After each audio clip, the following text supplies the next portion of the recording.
Les grands titres de l'actualité, une présentation de Addict Remorquage et Transport et Mécanique, les spécialistes. Maintenant à Montmagny, c'est Addict, 234-34-61. Addict Remorquage et Transport, des professionnels qui peuvent vous aider dans une situation d'enlisement ou simple remorquage. Grâce à ses équipements de haute performance, Addict, c'est aussi le service de transport de tout genre et de mécanique. Maintenant à Montmagny, c'est Addict Remorquage et Transport au 234-3461.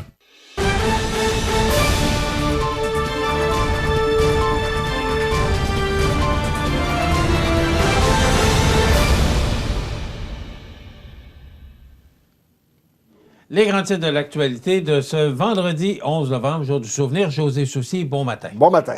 José, on revient sur le gala Prestige Desjardins d'hier soir. Écoute, je veux d'abord féliciter tous les gagnants. On n'a pas gagné, mais j'aime pas dire qu'on n'a pas gagné. On était finalistes. Absolument. Et on ne peut pas tous les gagner. On a gagné le défi aux entreprises Chaudière-Appalaches pour le prix réussite, mais bravo à tous ceux qui ont gagné. Entre autres, ben là, parce que je ne veux pas en oublier, on vient de me donner ça, mais ils sont pas inscrits là, donc je ne le dirai pas, mais on l'a mentionné dans le bulletin nouvelles et ce sera sur notre site et sur notre page Facebook.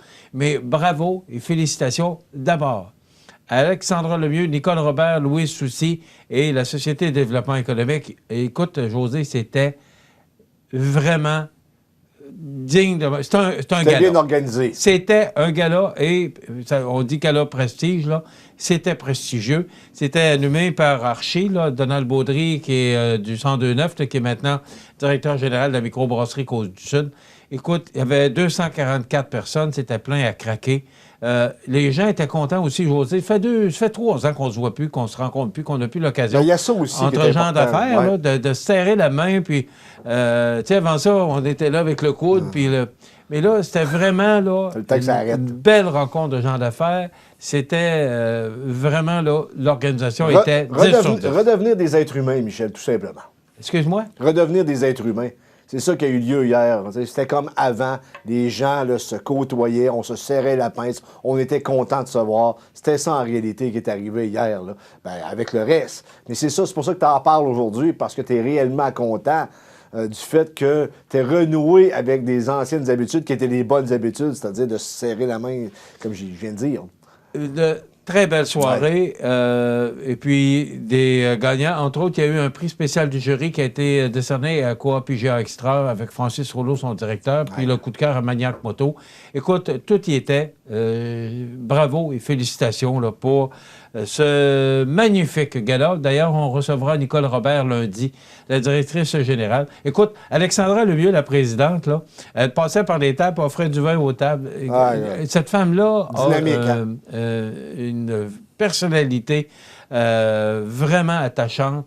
D'ailleurs, je pense que ça reflète aussi, José, tu le vois comme journaliste, parce que tu as l'occasion de les rencontrer, là, mais le dynamisme qu'elle a entré dans cette chambre de commerce, ça n'enlève rien aux autres, là, mais Alexandra Lemieux, vraiment, là, une excellente présidente, et Nicole Robert, sa directrice générale, puis Louise Soucy, son assistante, là, vraiment, là, une équipe hors pair. Je n'ai que de bons mots. C'est un bon trio pour faire connaître davantage la région. Ils font un excellent travail. Je tiens à le souligner parce que, comme tu l'as dit, je suis journaliste. J'ai souvent à couvrir leur communiqué puis à avoir affaire à ces gens-là. Et c'est très, très plaisant de travailler avec des gens qui veulent faire avancer la région. On n'a pas assez de gens de la sorte, je pense, dans toutes les régions du Québec. Alors, chapeau à l'organisation. Oui, chapeau à tout le monde. Puis félicitations à tous les gagnants. Nous autres, ce sera l'année prochaine. oui, absolument. Un stratagème de fraude à la MRC de Rivière-du-Loup qui aurait déjà fait des victimes. Je t'en parle parce que c'est à Rivière-du-Loup, mais à côté, c'est à la MRC de Kamouraska. Ensuite de ça, c'est Lillet et Montmagny. Et sincèrement, ce stratagème-là a lieu partout au Québec. C'est la Sûreté provinciale, je parle comme dans l'ancien temps, la Sûreté du Québec. Ou la Commission des liqueurs. Provinciale. Ou la Commission des liqueurs. Là, c'est la Sûreté du Québec, de la MRC de Rivière-du-Loup qui en a parlé. Je sais que ça a lieu ailleurs, ce stratagème-là. Là. Donnez jamais aucune information de vos cartes bancaires et ça se fera pas par texto. Il n'y a pas un no-name qui va vous appeler pour que vous laissiez une enveloppe avec votre NIP dessus. Ça fonctionne pas de même. Et je veux pas blâmer les gens qui ont procédé, qui se sont fait avoir. Souvent, c'est parce que vous êtes juste des gens honnêtes qui ne connaissaient pas les gens malhonnêtes. Et avec les problèmes qu'on vit actuellement, actuellement, mais ces gens-là, parce qu'on est en pénurie de main-d'œuvre, pourraient davantage aller travailler que ça donnait à de telles pratiques. Il me semble qu'à un moment donné, il faudrait travailler ensemble là, au lieu d'essayer de se voler. Ça m'enrage, Michel, pas de force ce matin. Il y a des gens qui souffrent actuellement. Tu as des sacrifices de profiteurs, puis là, je pèse mes mots, là, qui font suer la population avec de tels stratagèmes. C'est inacceptable, Michel. Oui. Puis, si jamais vous avez des appels de ce genre, dites à la personne que vous allez la rappeler pour être certain que c'est bien la personne à l'institution financière qui vous a appelé, juste pour être certain. Mais ne donnez jamais de renseignements confidentiels, surtout le numéro d'identification personnelle, là, le NIP, par téléphone, à qui que ce soit. C'est tellement important. Écoute, si on vous demande de rappeler que ça répond « Ouais! » vous n'êtes pas à bonne place, parce qu'habituellement, pas de même ça marche. Si tu appelles à la Banque nationale ou à la Caisse des Jardins, là, ils ne vous répondront pas, comme exemple, quand moi je pogne le téléphone chez nous et je réponds là, « Oui, allô? Ouais! » C'est pas de même ça marche. Là, ou encore « Salut! » Non, mais faites attention, sincèrement. OK. La nouvelle a fait le tour du monde. Justin Trudeau se joindra le temps d'une soirée au jury d'une émission consacrée aux drag queens. Il nous étonnera toujours, ce premier ministre. Bien, on n'est même plus étonné à un moment donné, Michel. Il va falloir que... Je veux dire, ça a fait le tour du monde. Là. Quelle sorte de politiciens qu'on a? Moi, j'ai rien contre les drag queens, sincèrement, mais c'est pas la place d'un premier ministre d'aller perdre son temps là, alors que les problèmes, on a par-dessus la tête. Là. Et lui, il a le temps là, de le faire son comédien, comme d'habitude, dans des spectacles de la sorte. C'est pas la place. Parce que c'est un comédien. Oui, mais c'est un comédien de série B, on s'entend. De carrière, oui. Ouais, ben, je veux dire, jusqu'à qu'il se met à pleurer, on voit que c'est un comédien de série B. On voit qu'il y a un peu d'expérience quand même. Il y a une bonne note à l'école. Ben, une bonne note, je le sais pas. Là, je veux dire, il n'a jamais été réputé pour ses grands talents de comédien, malgré qu'il en a fait quand même. Je présume qu'il est meilleur que moi, comédien, sans l'ombre d'un doute, mais j'ai pas la prétention d'être un comédien non plus. Mais Michel, là, cette folie du wokisme, là, que même le premier ministre du Canada fait la promotion, là, personnellement, je pense qu'il y a une bonne partie de la population qui ne veut pas de ça. On n'a pas de misère avec les drag queens, mais que ça reste dans les cabarets et que le premier ministre n'a pas à aller faire le fin finot dans des émissions de la sorte. Je veux dire, il y a pas mal d'autres problèmes à régler. Tu as l'Ukraine à l'échelle internationale, tu as la dette qui a doublé depuis 2015, tu as énormément de problèmes, tu as le fédéral avec les passeports que ça ne fonctionne pas, tu as la crise covidienne où on a eu des abus à la Charte des droits et libertés. Michel, il y a d'autres sujets qui allaient perdre son temps dans des émissions de la sorte. Là. Je veux dire, c'est rendu que la politique, c'est du showbiz. Là. On va arrêter, là.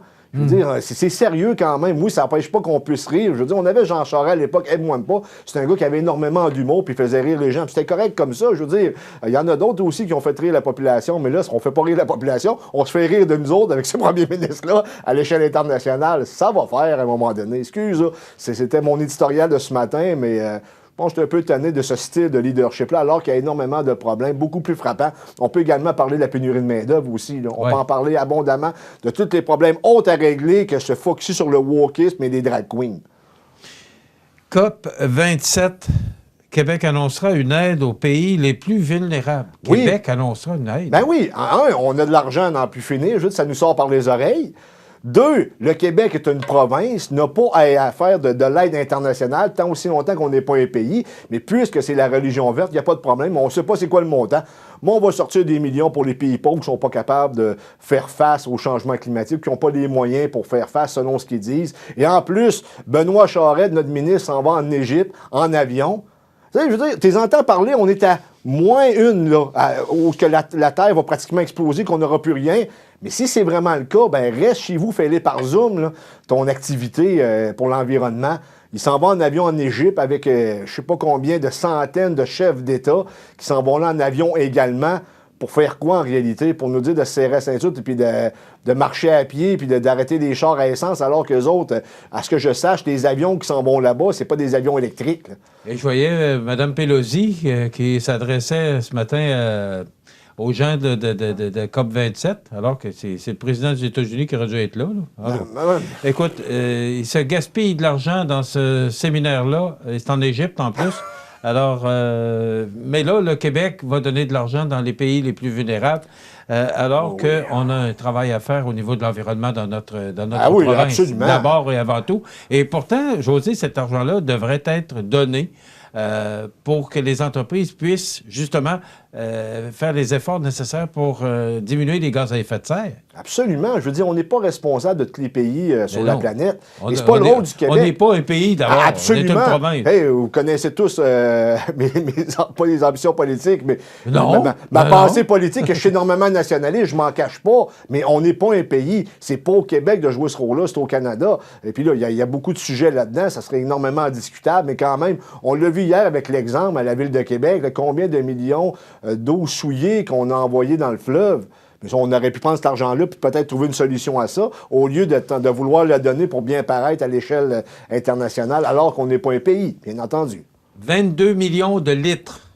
Il n'y en a pas de problème au Québec. De matières fécales qui ont été déversées dans le fleuve Saint-Laurent et qui sont passées quelques heures plus tard ici, à Montmagny. C'est qu'on a un peu de la Ville de Québec là, qui passe de chez nous. C'est pas des farces. OK. Mais c'est parce que l'année passée, Montréal en a fait autant. Fait que ça part de Montréal, mais ça va passer par Québec et passer par Montmagny. En tout cas, je pense que tout a été dit là-dessus. Ouais. Écoute, que penses-tu de la nomination de Marc Tanguay comme chef par intérim du Parti libéral du Québec? Sincèrement, je pense que c'est une bonne nomination. Lorsque tu es chef par intérim, tu t'enlèves le droit d'une certaine façon de te présenter à la course à la chefferie.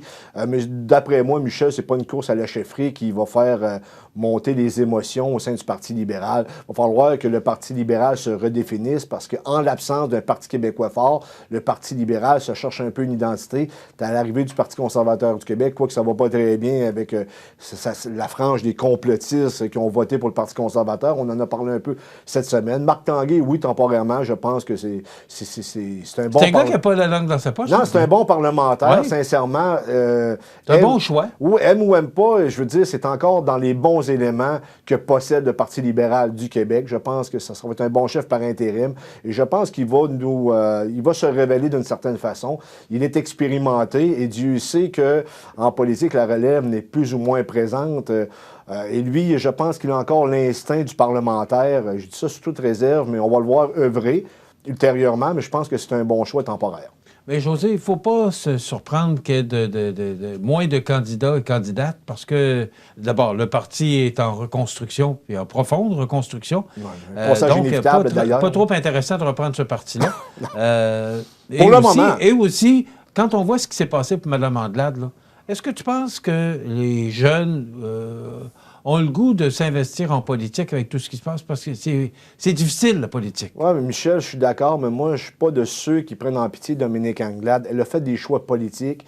Elle a décidé de se positionner dans des politiques qui allaient à l'encontre, si on veut, de la base traditionnelle du Parti libéral. Je veux dire, elle s'est tirée elle-même la balle dans son pied. C'est pas de la faute à personne, mis à part elle. Je comprends que le contexte est difficile, mais comme je l'ai dit, je pense que Dominique Anglade n'était pas à sa place. Il ne faut pas oublier non plus que Dominique Anglade a déjà été la présidente de la Coalition Avenir Québec aussi. Je veux dire, c'est... le Parti libéral... Mais déjà, de prendre le parti après Philippe Couillard, c'était déjà pas facile. Oui, parce que ce qui est arrivé avec le Parti libéral, c'est qu'en 2014... il n'aurait pas dû reprendre le pouvoir. Ça aurait dû être Pauline Marois qui revienne. Mais il y a eu des erreurs. On se souvient du point de vue de Pierre-Carl Péladeau. Là, on pourrait en parler longuement. Merci, José. On va te souhaiter une belle fin de semaine. Lundi, on aura Nicole Robert de la Chambre de commerce qui viendra nous parler du Gala Prestige et Luc Carbonneau sera là pour la chronique pour nous parler de hockey. Je prends quelques jours de congé. C'est Marie-Ève Lamonde qui va me remplacer. Moi, oui. Alors, je vous reviendrai pour plus en forme. Et entre-temps, il y a beaucoup de pluie en fin de semaine. C'est les restants de Nicole qui vont nous affecter. Passez un bon week-end. À la prochaine.